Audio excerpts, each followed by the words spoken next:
فرابازنایی لە قانونی هەموارکراوی هەڵبژاردنەکانی عێراق بۆ هەڵبژاردنی پێشوەختەی 6 حوزەیرانی 2021 زۆرترین ناکۆکی لەلایەن لایەنە سیاسیەکانی عێراق دروست کردووە.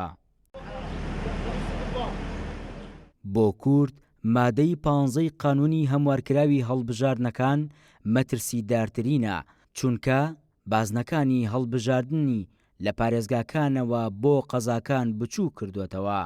بە وتەی ئەم پارێزەرە ڕاوێژکارەش لە ئەگەری هەڵبژاردن و هەموار نەکردنەوە و ڕێکنەکەوتن لە سەر ئەو مادەیە زۆرترین دەنگی کورد بەفیڕۆ دەچێت لە ناوچە دابڕێنراوەکان.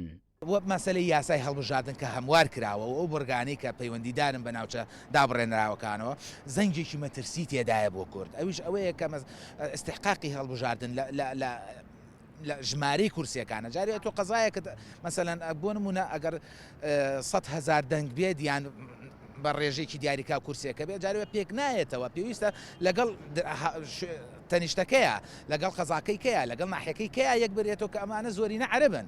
لێرەش ئەمە بەرکەوتەی سیاسی کورد تووشی چی ئەبێت تووشی خەلەلە بێ تووشی ئەوە بێکات چۆن ئەڵێ مافوراو ئەبێت لەو بابەتەیە ئەمە چارەسەری ئەمە پێداگیری نوێنەرانی کووردە پارتە سیاسیەکانی کورد ئەحزابی سیاسی کوردی ئەبێت یەک هەڵوێز بن لەسەر مەسەلە بابەتە نەتەوەیەتەکان. جارێکی تر کورد لە بەردەم تاقیکردنەوەیەکی قورسدایە بەوەی بتوانێت نێوماڵی خۆی یەکڕیز ڕابگرێت. ئەم چاودێرە سیاسیەش ئاماژە بەوە دەکات مەترسیەکان هەڵدەگرن کورد نێوماڵی خۆی بۆ هەڵبژاردنەکان ڕێک بخاتەوە.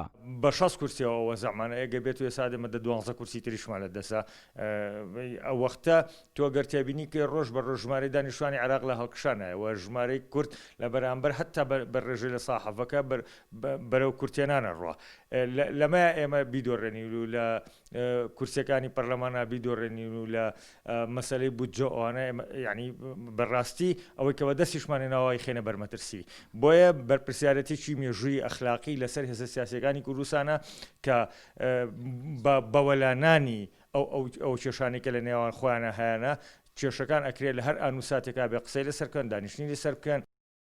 24/12/2019 ئەنجومەنی نوێنەرانی عێراق قانونی هەڵبژاردننی پەسەند کرد کە لە 50 مادە پێک هاتووە. مادەی 15 بە مەترسیدارترین مادەی قانونەکە دادەنرێت چونکە باس لە بازنەکانی هەڵبژاردن دەکات بۆ پارێزگاکان و هەر پارێزگایەکیش بکرێت بە چەند بازنەیەکی هەڵبژاردن. دەریا کامەران، گەلی کوردستان، سلێمانی.